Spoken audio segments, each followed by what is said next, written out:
welcome to LOA Today. I'm Walt Thiessen. With me today is entrepreneur and Abraham Hicks fan, Louis D'Souza. This is your daily dose of happy. We are so happy you decided to join us today. And indeed, we are happy that you decided to join us today. Amy Blackford is off today. She's got a little bit of a personal issue she's dealing with, but Louis and I are here to man the fort and see if we can help some listeners out, particularly one listener, Louis, who wrote in and shared a little thing that's been going on. So we have a topic right out of the gate before we even come up with a topic. How about that? Excellent. Let's hear what they want to say. So this is from Zoe. Zoe says, I've been going to counseling for a year and a half, and thankfully my therapist has introduced me to the law of attraction. Hooray!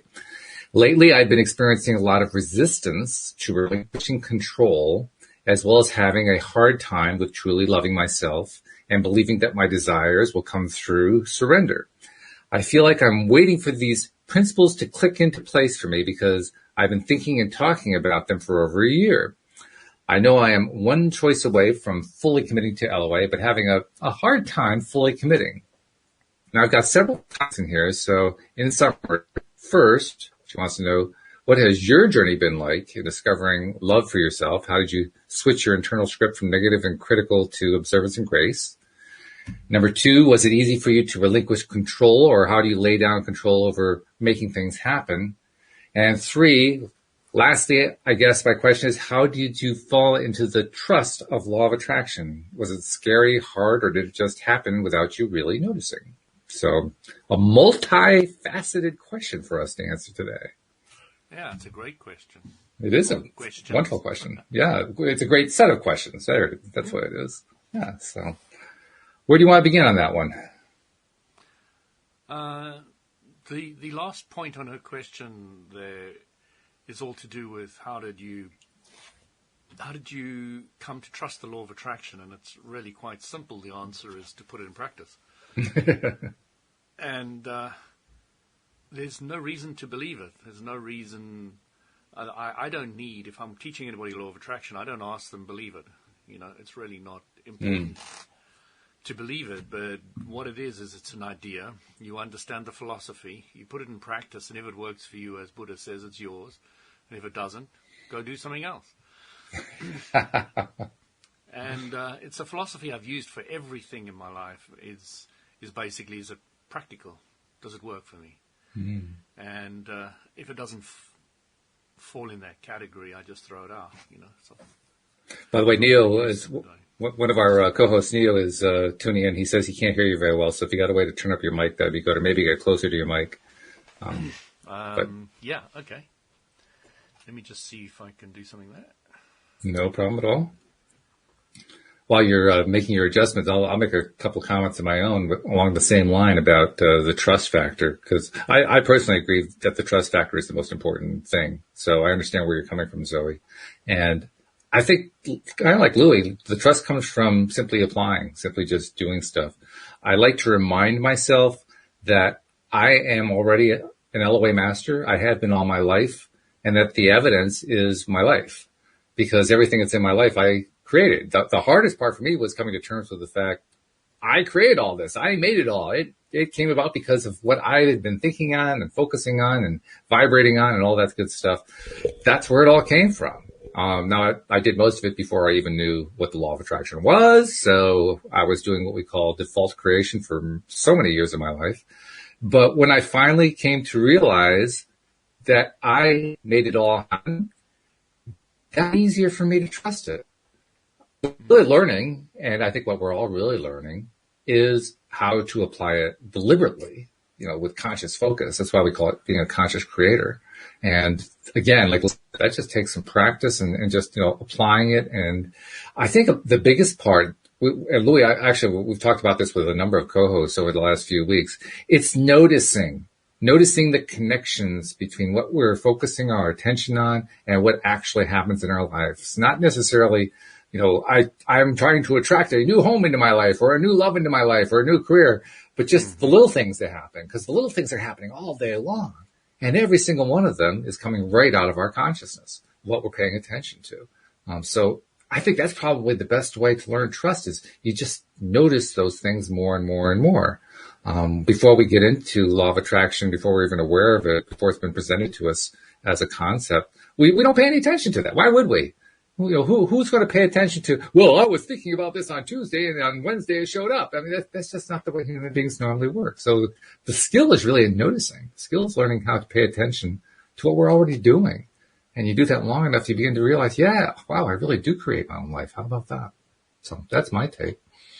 But let's get back to yours, Louis, because we kind of got interrupted there while you were trying to fix your microphone. Yeah, I'm still trying to work on it quickly. Oh, okay. Well, maybe I should I put on a don't know little if more. this is a little bit louder. I'm speaking louder as well, so. Well, when you're directly talking to it, it sounds pretty good. So just point right at it and you'll be good.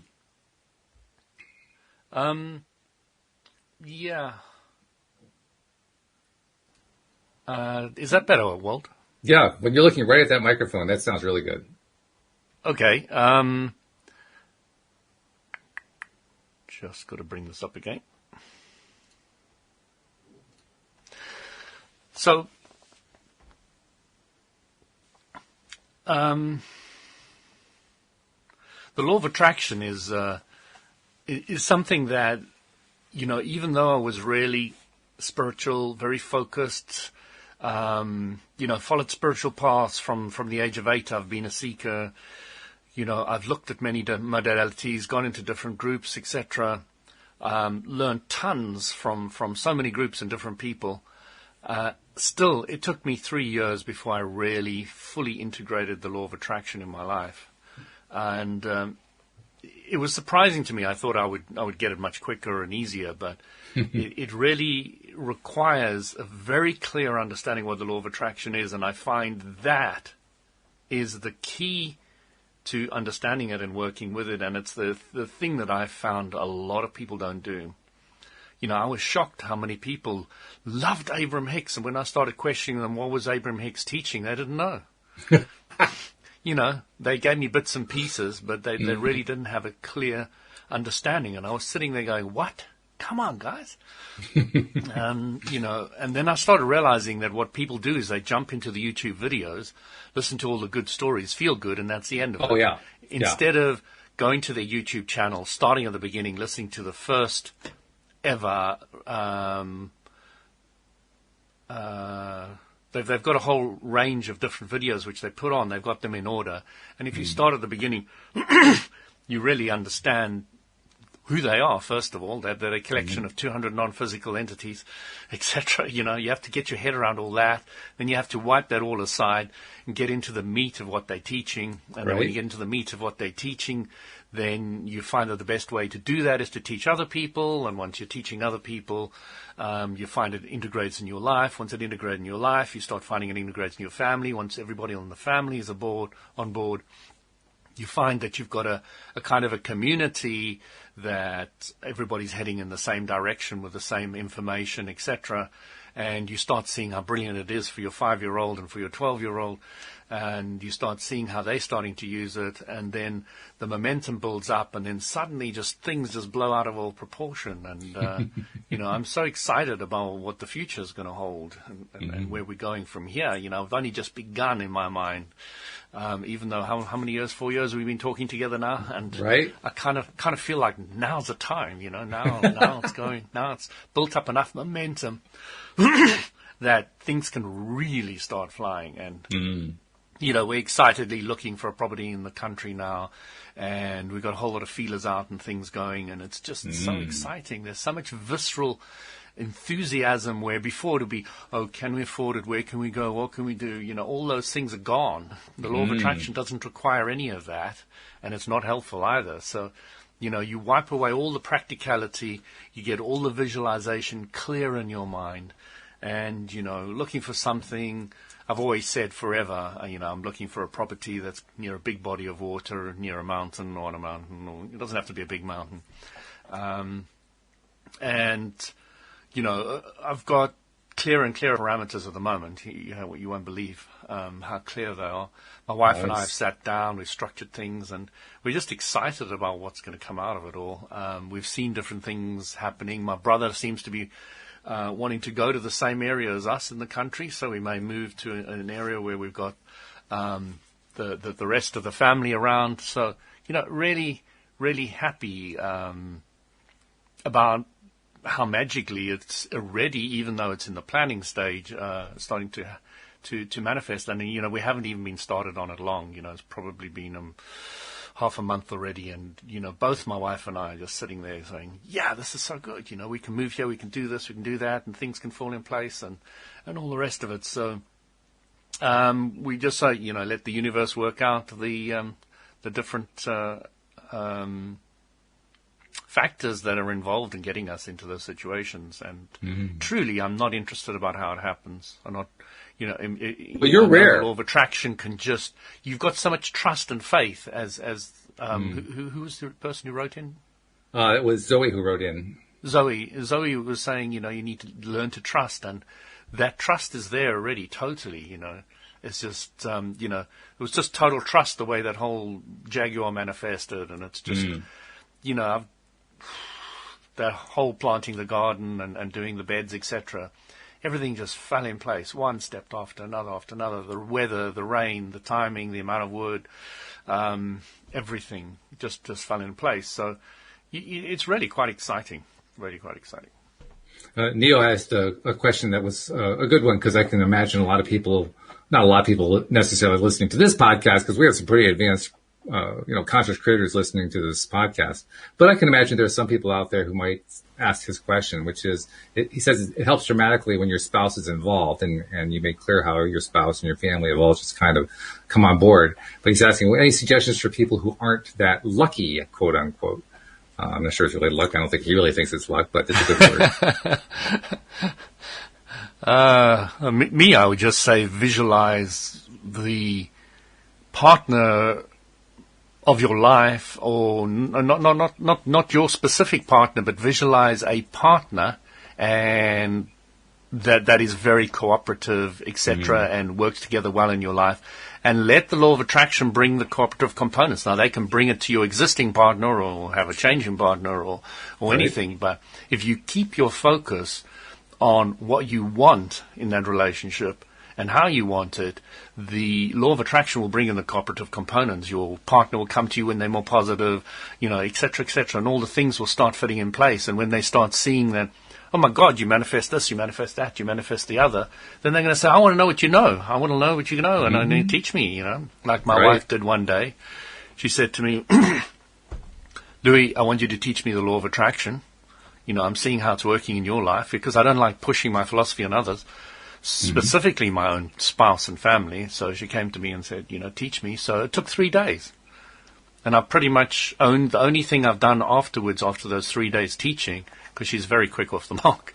And she's an exceptional manifestor now. And even then, she was a fairly good one. But once you put all the pieces together, you become a much better one. Then what happens is, the law of attraction just fits everything together. She got it.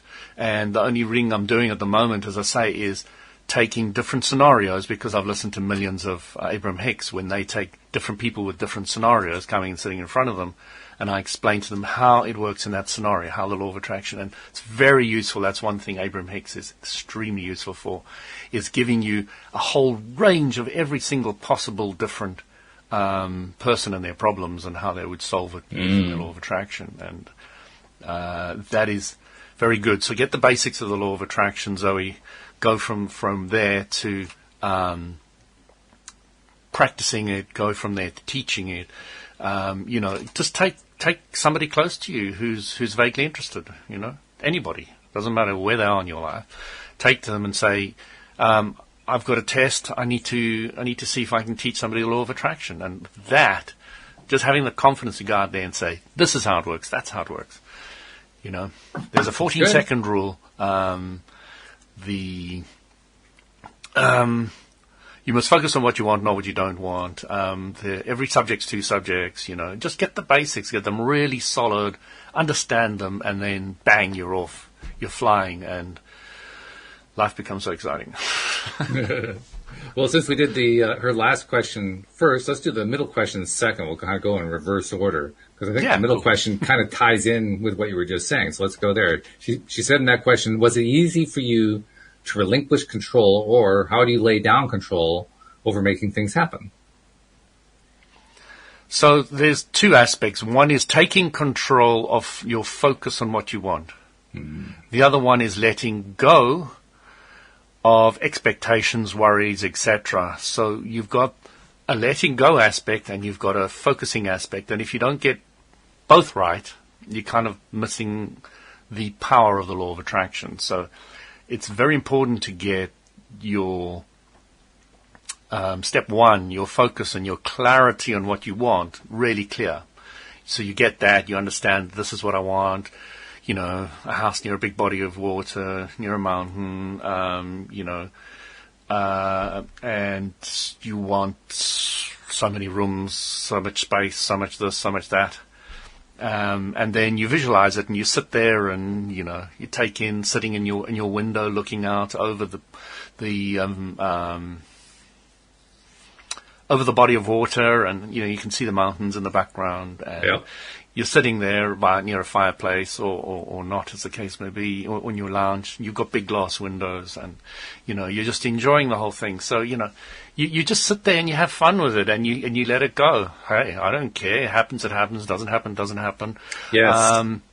I'm not particularly worried about that aspect. I'm just going to, as Abram says to this one lady who said, you don't care if I ever get a lover, and if they ever come. He says, yeah, I don't. You know, and that's the way you need to get to. You need to get to that place where you don't care either. And just spend so much time just enjoying that lover in your head, in your mind, in your imagination. And then, of course, the law of attraction, who has no resistance, has no choice but to bring you what you want. So it's just really fun because there's very little resistance at the moment from the whole family. You know, we're not particularly worried, concerned, directed if we get it or don't get it. We're just sitting there playing with the images and just having fun. And you know, once you can do that, it works like a treat. It's true. And in fact, I have a slightly different way of doing the same thing, although I like the way you're describing it. And I was doing it just yesterday. In fact, I was out for my daily walk. We had a gorgeous day yesterday, and I was out getting the walk in and just enjoying nature and how, you know, clean and fresh the air was and all that kind of thing. And while I was going along, I was reminding myself of this one particular thing I'm trying to attract. And I won't go into the details of it. Basically, I'm trying to attract a programmer who can build a particular piece of software for me. And don't ask me to describe it. It'll take the rest of the show. But the point is, I'm trying to get this particular software. And it's not an easy one. It's not something where there are 1,000 people who do this one. It's a very specialized task. So I had actually taken some steps, and the steps had kind of hung up. And so I said, well, I'm just going to go back to getting in that place of feeling it and enjoying it. Because I'm actually one of those people who doesn't create images in my mind. Most people are able to do that. I've never been able to do it with any consistency. Every once in a while, I can kind of create a little sort of an image that's very shadowy and so forth. But most of the time, it doesn't come out that way. So I just spend most of my time feeling what it's like. And just imagining, oh, wow, it's going to be so exciting. I get so excited about it. And imagining what's going to happen when I am playing with the thing or doing the thing or whatever, you know, whatever is appropriate for the thing I'm trying to attract. In this case, you know, what am I going to do with that software? I was getting excited about what I could do with that software. And that produced an interesting result. I don't have the software yet. But what I did get was I finally got a response on an iron that I had in the fire, so to speak, from somebody. And they were telling me, well, here's what it would cost for us to do it for you. And it was way out of my price range, way beyond anything I could afford to do. Now, most people would treat that as, oh, God, well, I'm not getting what I want. But that's not the way I treat it. I treat it as, oh, I got closer. Yeah, okay, I'm not going to buy this one because I don't have the money for that one. But I got one piece closer. It's like what Cindy Chavez calls driftwood. The closer you get to shore, the more often you see driftwood. And so when you're seeing driftwood floating in the water, you know you're close to shore. You're getting closer. You're getting closer and closer. So I take it as a sign that, oh, I got one step closer. And the fact that it came in at a big amount, well, that just meant I had some resistance in there that I didn't know about. That's okay. I'm just going to keep refocusing my attention on how exciting it's going to be when I finally find that person who can do it at a price that I can afford. And it's going to happen now. In fact, I feel more confident today than I did yesterday after getting that result. Now that's a Brilliant. that's a mind shift. That's choosing to feel and think about it differently from the way most people would feel and think about it. So there's a deliberateness to that. But when you do it, when you're actually willing to do that, it makes a big difference. You feel it. You know instantly that it's going to get better. That it's going to happen. So, Walt, what does a master of LOA look like? You, me, all of us. We're all masters. The problem isn't that we're not masters. The problem is that we haven't learned to refine our mastery, but we already know how to do it. Okay, let me rephrase the question. What does a refined master of LOA look like? He looks like you and me and everybody else. You're skiving the question. Okay, I have to admit, I don't quite understand what you're going at, but give me something more. What I'm trying to say is somebody who's really, really good at it really doesn't have the doubt anymore. There's that trust, there's that level of trust that is so strong that they would be able to manifest a gold bar in their hand immediately. True, yes. Yeah, that's the ultimate person, the ultimate master, someone who just has it such a somebody high level who of can trust. so much trust and belief and understanding and clarity on how it all works that they can manifest anything anywhere. And that is a incredible place to be. And there are some people who have lived on this planet who have been able to master that to a very high degree. And I'll tell you honestly too, that thinking about that kind of person used to terrify me. Because I felt like I was so far away from that. Well, geez, okay, is that what it's going to take? I don't have a prayer. That's the way it felt. Until I remembered and realized and learned that it isn't about being there. It's about getting there. It's working your way there one step at a time. And then I realized, oh, well, okay, now this is at least possible for me. I may not be a master in that sense yet, but now I know how to get there. I just keep taking steps of improvement. And you know, most people are going to look at what I said and say, come on, you're mad. This Well, can there's never that happen. too. It's just, Hey, Louis, we already knew that. dream on, and give me a couple of gold bars then. Come on. Yeah, right. And you know, if I did get to that place of being able to create these gold bars in front of you all, I would never teach anybody. I'd never show anybody because all they'd be interested is the gold bars. They wouldn't gold listen bars. to what I'm saying. So, it's really a catch-22. Even those guys that have attained this level realize that, that's just an arbitrary thing. All you're doing is focusing on the non-physical, energizing it and turning it into matter. And that's what any item that you ever look at is. Everything started off this pair of scissors. It started off as a thought. Yeah. Somebody sat down, designed it. It was an idea in somebody's head. And when you can start taking thoughts to things quicker and quicker and quicker in different ways in your life, it does become very exciting. I can only wish that people would just focus a little more on understanding it and getting some greater clarity on it, and then teaching other people it. Because if you teach something, you know it. If you don't, if you really want to learn something quickly, teach it. Mm-hmm. You have to get your act together, otherwise people are going to tear you to pieces. Well, it's kind of the rough way to learn sometimes, but it's a good way to learn. You're not going to find out any way quicker as to how truly focused you really are. It puts it right. And there's one thing I've noticed about myself, with the LOA, is that I really don't care anymore if I get things wrong. I'll say, I'm sorry, I don't understand you, Walt. I don't understand you. To explain more, explain more. I really don't understand you. And, many of the groups that I'm a member of, they're like, oh, my God, he really doesn't understand again. But once it's clear in my head, once I've got the gist and I can go with it, I've collected that information, I've absorbed it, I am it, and then I can move on, and I've got a solid foundation. But I'm not going to sit there and say, Walt, I don't... I've got to try and impress you by thinking or saying that I understand what you're saying. I'm going to sit there and just question you until you've broken it down until we can get clarity on it, Mm-hmm. And I really don't have problems with that anymore, and I love that. I really quite enjoy it. I actually play with it now to quite a degree, because I start realizing that when you know what you don't want, you have a better idea what you do want, and you start doing this pivoting all the time. Mm-hmm. And by getting clarity of what Walt is after, then I can really help you. But if I'm only vaguely understanding what you're saying, then I can't really be of much benefit. So it's really key thing if you want to be a therapist in any way, or you want to be a life coach, etc., is to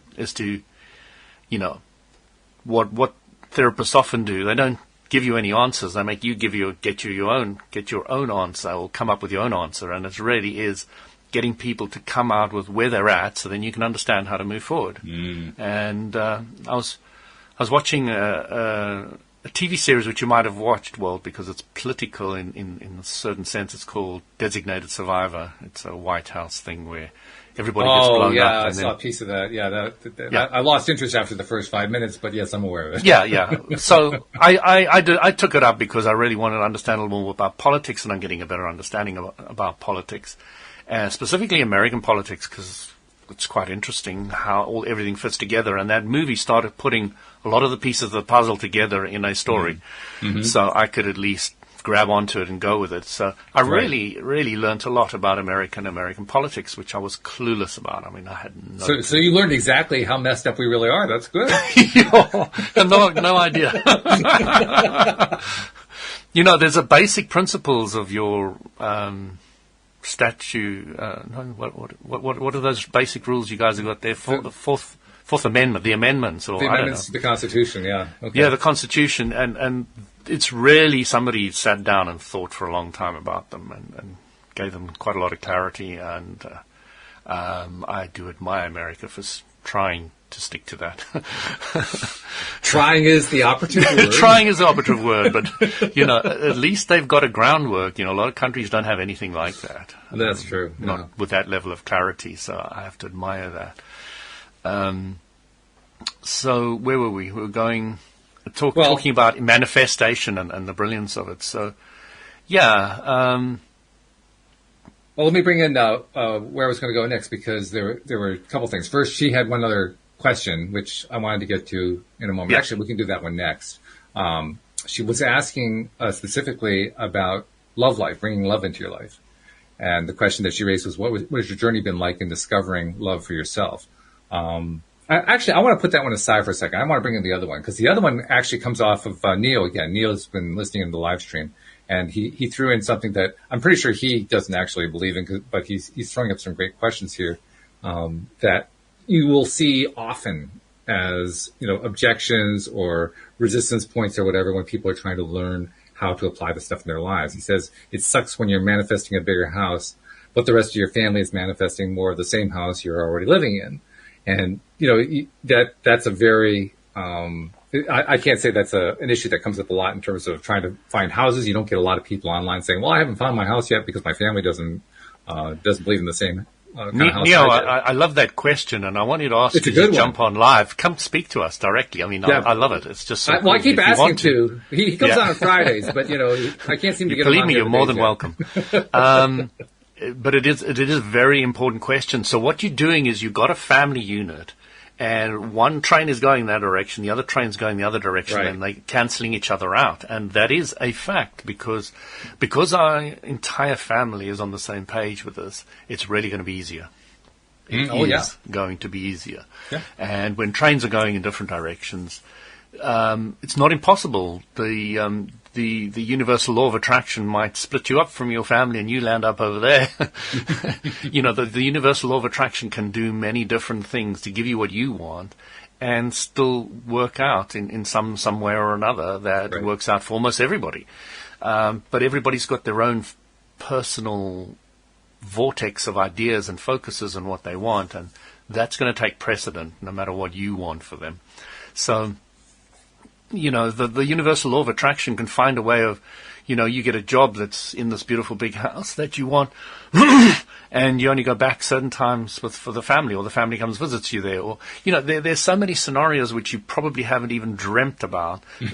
Universal law of attraction can come in and manifest them for you.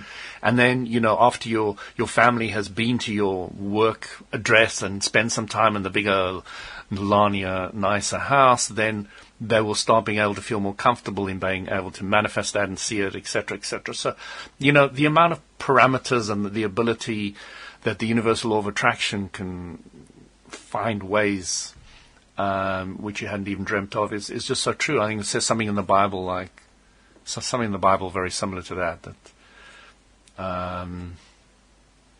Don't know why I want to bring in the Bible, but it does have a statement saying something like, there are many different ways that it can manifest. Mm-hmm. Mm-hmm.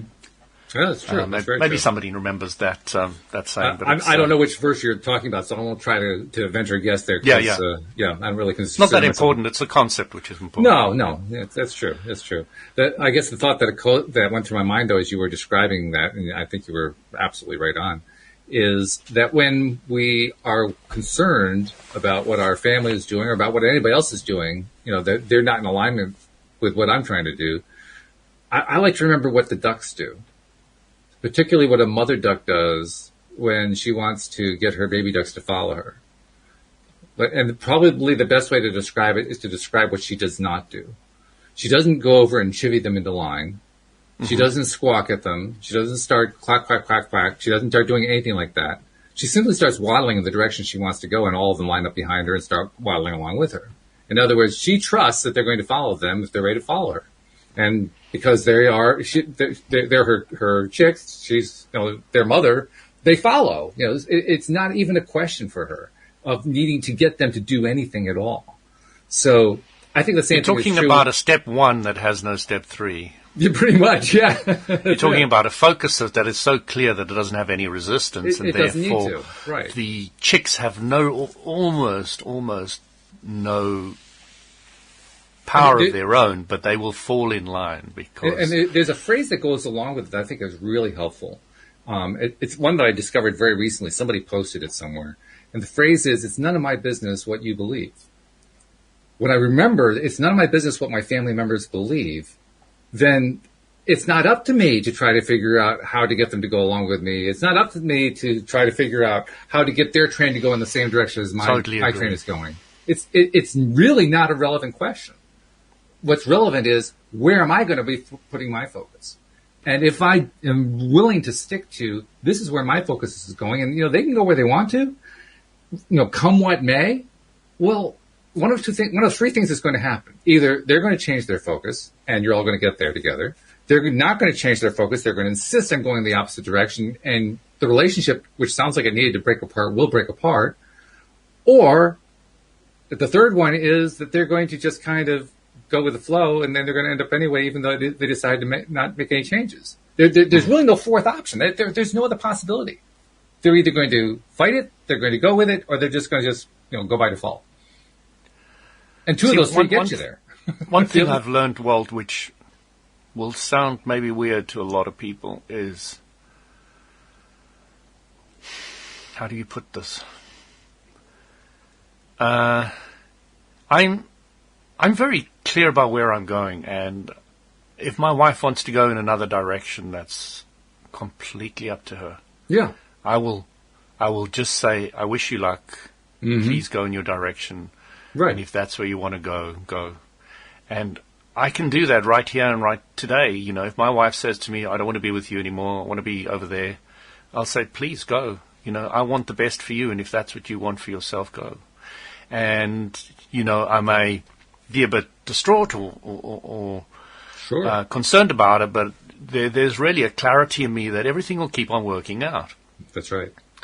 And if she's meant to come back, it'll happen. If I'm meant to find somebody else, it'll happen. If I'm not meant to find anybody else, then that'll also be the way it's supposed to be. Mm-hmm.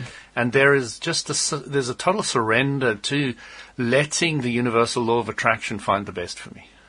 Mm.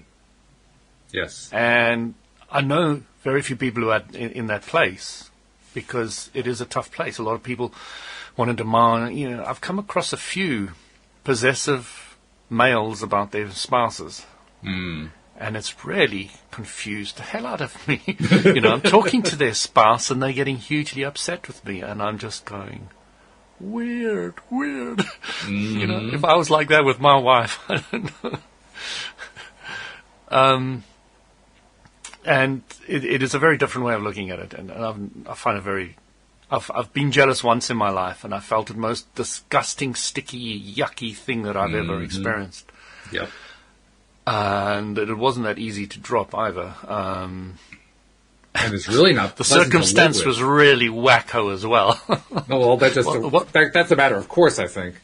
Yeah. But I've never experienced it for the last, say, 20 years. But it was in that short period I did experience it. Once you've experienced it, I mean, why would you want to go back the second time? No, no, it was just, wow. No, thank you. Been there, done that, got the T-shirt. Okay, bye. Yeah, it's a long and complicated story, and I'm not going to go into it. Yeah. So yeah, it's a journey where you have to. It is very advisable to learn to surrender to your higher self, and there are many implications to that. I'm trying to point out just a fraction of the outside. Right. Specifically when it comes to philosophy, teaching, wanting somebody else to believe you should have the vaccine or shouldn't, and all these kind of things. When you want to take your belief and put on someone else, that is the key thing that I've learned not to do anymore. Mm-hmm. And it is the most liberating for your friends and family. It frees them up to have their own perspective, their own place, letting them believe it. I'm always encouraging my family to disagree with me. Please disagree with me. Then I've got something to discuss with you. Then I know that you're thinking. At least I know you're thinking about what you believe. It's very encouraging, because then they can come up with anything, and you can sit there and debate it and discuss it. And even then, you don't have to agree or disagree. You're just having a fantastic debate. Mm-hmm. And it's very empowering and very beautiful when you do get people coming on board, looking at it, going their own way, and discussing different aspects. I find it one of the most exhilarating and enjoyable things in my life. It's just one of those things, Somebody comes up to me and says, I disagree with you, and I just break it down and say, what do you mean? Why do you say that? What's your philosophy? Break it down, and then I say, okay, I understand that. Let's agree with that. And then we've got a basis we were both at. And then you can take it forward. And you can start sharing bits and pieces of yours or why you think that, and just let them play with it. And they can take bits and pieces of what they believe and share it with you, and you can have a look at that. And I love it. I love it when people disagree with me, because then I can expand, then I can grow. If everybody's always agreeing with me, there's nothing much I can do. I'm going to go nowhere. So, I'm very, very, very, very much appreciative of somebody who really knows their mind, who's able to discuss and argue their point of view and bring it out with clarity and share it with me, and then I can take it on board, And I have learned from many different people in many different ways from that perspective. So, to me it's a very enjoyable one, and I wouldn't have it any other way. And that is fundamental to LOA. You've really got to understand that you need to get to that place of not wanting to push your beliefs and understandings onto somebody else. Right. And, you now know LOA, but don't push it on anybody else. Let them come to you and say, shit, how do you manifest that and that and that and that? I want to know how to do it. And you say, you've just opened the door. There you Ask, go. and you can receive. Yeah. Now you can start talking about it. Unsolicited advice. I sometimes give it, but just as an icebreaker. I throw something out there as a one-off, and I let them play with it. Mm-hmm. Unsolicited advice, and then just see how they react with that, and then I can take it forward or not, depending on how they react. So, it's a whole journey about how you learn to play with this, because I'm very forward and all the rest of it. I'm not that person who'll sit back all the time and let everybody, 10 years later somebody says, okay, this is how it works. So I'll just go out there and say, this is what I believe, and I'm excited about it, and all the rest of it. And I don't need you to believe it, but this is what I believe. So I enjoy sharing it. And it's easier, because once you do that, people jump on board. They'll come up with their own ideas and own this. And then you can have an open discussion, and it's really, that guy you got on, the life coach, and I really enjoyed what he said there.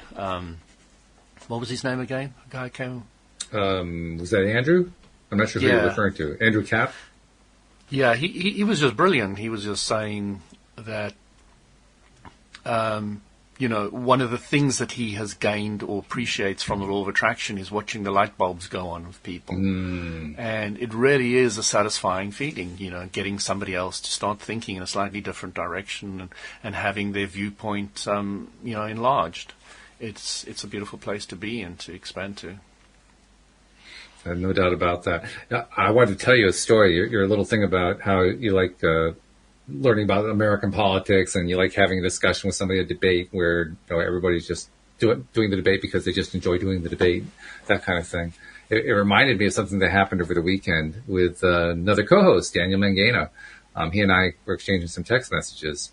I had seen something that I thought would be of interest to him because he's interested in Bitcoin.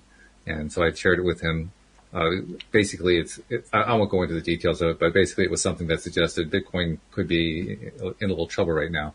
So I passed it along to him, and then we got into this discussion.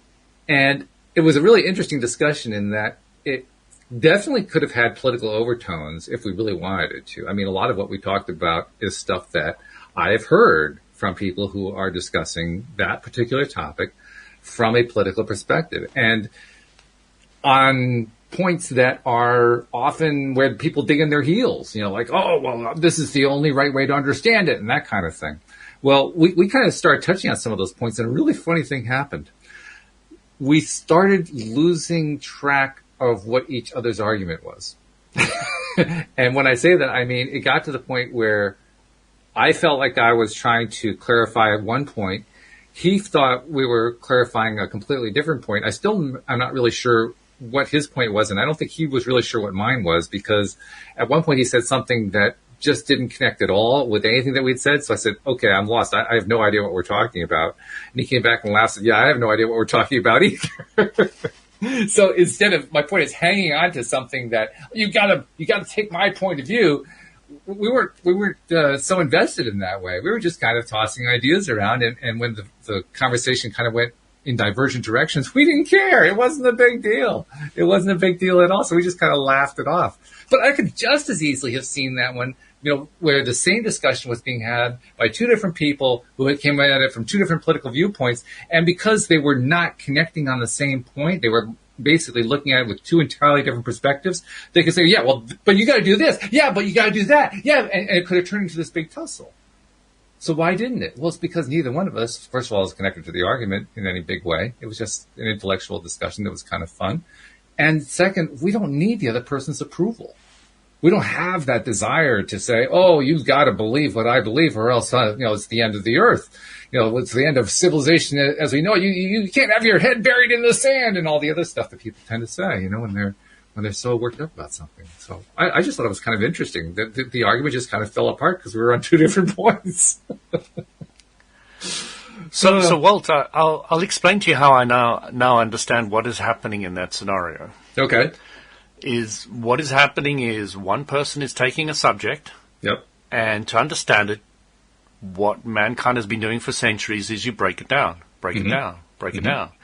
And when you start understanding that there is an infinite level of breaking down that you can do on any subject, right? Infinite level, one thing is going to happen for sure. Confusion. Yes. You also know that if you go in the other direction, to the oneness of everything, and you go up and up and up, everything becomes simple and clear. Mm. And what I'm always looking at when I'm looking at conversations now is, when are they breaking down into components? Because I know that we're both going to lose the plot.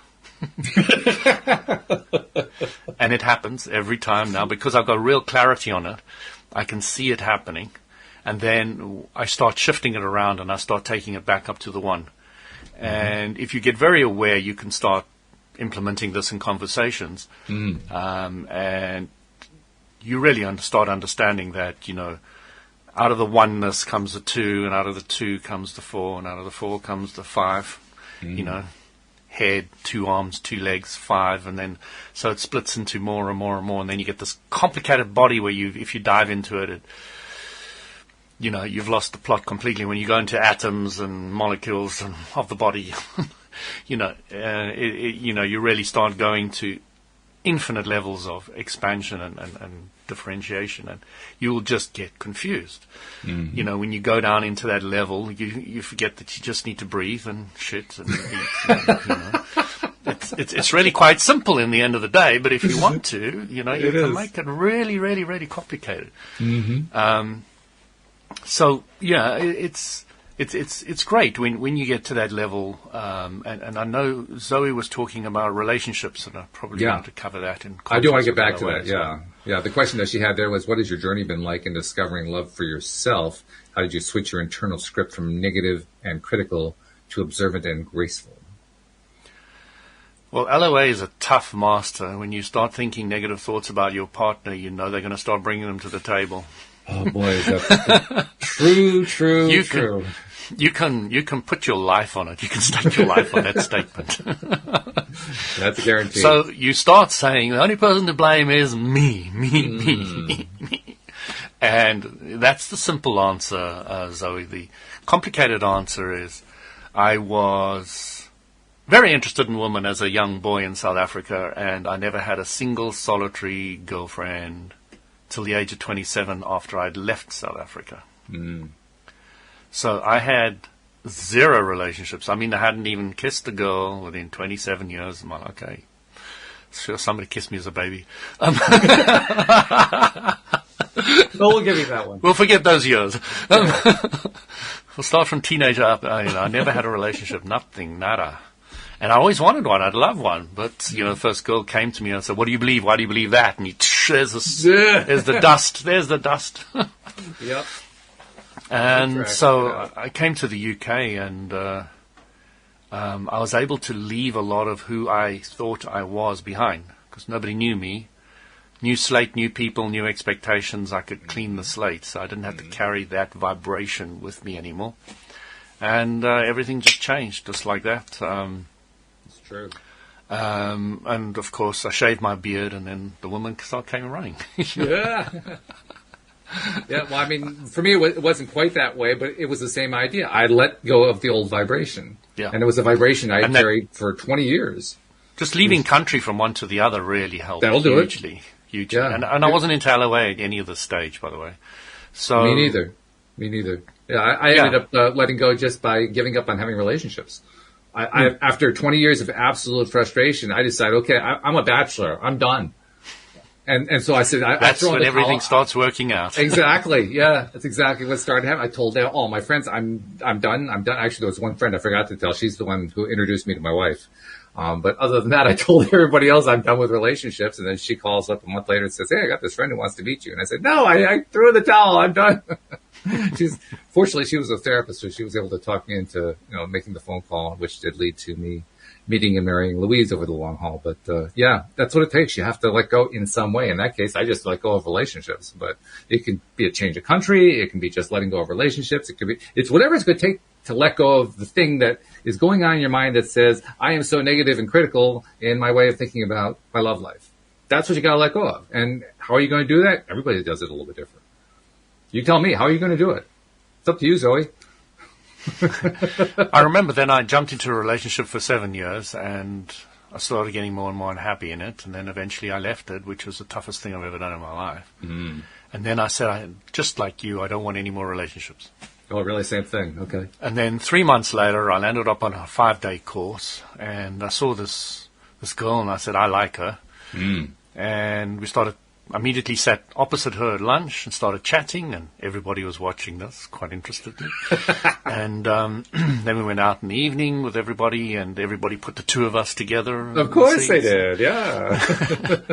And then by the end of the 5 days, she had moved in. 2 days later, within 7 days, we knew we were going to get married and have kids together. So it was just a complete amazing set of circumstances that happened. If I tell that story from beginning to end fully, it is just a miracle on so many different levels. Oh, and I love that story because you have told that story in detail on past episodes. And I think the part that I love the best is, like you said, you were on this 5-day thing. It was this group learning experience. And every single time the group kept getting broken up into bits, you found yourself opposite her in the same group. In the same subgroup every single time. I thought that was so cool. And how many people were in this thing? There was there were 50 people in there. And on the second day, what we do is we have the reviewers, and I was a reviewer. Somebody had been on the course before, and there was the beginners, my wife. And so what you do is you have 2 beginners to 1 reviewer. Was it two reviewer? I can't remember one way or the other. But then you take a number out of a bowl. and you go sit at that table. So I chose number 6, and she landed up at number 6. And I thought, wow, what are the chances of this? This is so cool. And then the next day, I pick out number 6 again. I said, what's the chance of getting the same table again? Right. It was impossible. So I got to table number 6, and she gets 6 too. So we land up 2 days in a row at the same table. And, it's just unbelievable. And, after the 5 days, we were chatting, and, we didn't really want to leave, and we were chatting together. And I said, well, why don't you just come stay over at my house tonight? You can go home tomorrow. And she said, okay. And she never left. That was it. It's taking funny. her to a train station, and then she moved in. And that was how it worked. And it was just quite an incredible story, because once you let go of everything, the universal law of attraction can find the right person Yes. and bring them to you. But if you're still worried, I'm not good enough, or they're not good enough, or all these stupid ideas in your head, or there must be this, or there must be that, or there must be the other, even if you get somebody who's got the similar interests of running or gym or whatever it is, knitting, sewing, I don't know. Everybody's different. That person will change. So, they might stop liking running. They might not like opera anymore, And so what about what you want? Forget about all of that. Just let the universal law of attraction find somebody who can harmonize with you and that you can grow together. And that's what I love about my wife and I. We've Yes. gone and grown again and again and again and again together. So we're not on odds about almost many things, because we both trust in the law of LOA. We're both fairly good manifestors, although I think she's the better one in the family. And we're just grown and grown and grown, and she understands clearly when I say things that are intricate philosophical understandings, and she gets them and understands them and can roll with them. Yeah. And she learns quickly, and she absorbs them, and she integrates them. And I've learned so many things from her. She's consistent, steady, focused, and a lot of the things I'm not. I like living in a dream world. If we weren't partners, I don't know if I'd survive, because she's the foundation, and I'm the dreamer, and the two work very well together. When you're looking for a partner, you don't necessarily think of those kind of dynamics when you're looking for a partner. I'm a dreamer, I want somebody else who can dream with me, or I'm solid and down to earth, I want somebody solid and down to earth as well, And you don't necessarily want that. The universe has a much better idea of how to balance you out, and how the other person can teach you and learn, you can learn from each other, etc. So, One thing I have found is that over time, the experience with my own relationship with Louise has taught me that when you get into that relationship the right way, and by the right way, I mean along the lines of what we were talking about, where you're letting go of all that old crap that you've been carrying around for years, it makes a big difference in terms of not only bringing the right person into your life, but growing that relationship over time. The two actually go directly hand in hand. And to give you an idea, the thing that I didn't know that I was doing that was keeping women away for that 20-odd years, that I was so unsuccessful and so unhappy, was I had developed in my mind, I said my subconscious mind, but I'll stay away from that because you don't like that word. But I had said in my mind that no woman could possibly want me. Now, if you had asked me at that time, did I think that? I would have said, no, I don't think nobody that. can possibly want me. I missed that. No woman could possibly want me. Want you? Okay, yeah. Want me, yeah. So lack of worthiness. Yeah. Lack of worthiness, right. So the moment, even before I would meet somebody, I could see a woman across the room that I'd never seen before. And before I even got up the courage to go over and talk to her, I had already talked myself out of any possibility of that relationship working, because I believed deep down, well, it wasn't going to work anyway, but I'll give it a shot. Of course, it didn't work. I mean, that's law of attraction. I understand that now. At the time, I had no clue that that's how it worked. So it was a good thing that I gave up on relationships, because really at the time, given where my own level of development was, that was really the only chance I had. Because otherwise, anything else I would have tried probably would have brought in that really negative element that, well, no woman could possibly want me. And it wasn't until I let go of having relationships at all that went away. And when it went away, all of a sudden, boom, not only my wife wanted me, all of a sudden women that I knew, I was very much involved in a dance community at that point in time. In fact, the person who introduced us, I knew through that dance community. And I mean, I was one of the more popular dance partners. I was a pretty good dancer. So there were a lot of women who I was really good friends with. Interesting thing happened. The moment that Louise and I became engaged, I can point to like a half dozen who were absolutely devastated that I was off the market. Now, had I gotten any clue from them earlier? No. Why not? Because I was convinced that no woman You were not a vibrational match. Yeah. I was not a vibrational match. I didn't allow myself to be a vibrational match. So that was actually the bigger shock for me. It wasn't so much that I met Louise, although that was wonderful. It was all these other women some of whom I was actually interested in myself. All of a sudden, they were devastated that I was no longer on the market. I'm thinking, well, where were you before? Well, they were nowhere near me because I didn't let them anywhere near me. It was quite an eye-opener. It really was. Walt, I had a fantastic, I know we're running out of time, We got a couple fantastic minutes. story the other day. It was absolutely classic, and it's so on point. And this student in the audience at a university says to the guru who's answering questions, I'm going to use the word guru because I know how much you don't like it. Hey, it's only fair. You know, I use subconscious mind. You can use Exactly, guru. It's tit for tat. So the guru, he asked the guru, you know, I've got this girl and I really love her to bits and I'm absolutely stoked over her, but I don't have the courage to tell her. How do I get the courage? He said, don't even dream of it. He said, just enjoy the idea in your head and love it and play with it and have fun with it and just, you know, because as soon as you say it, it's all going to be over.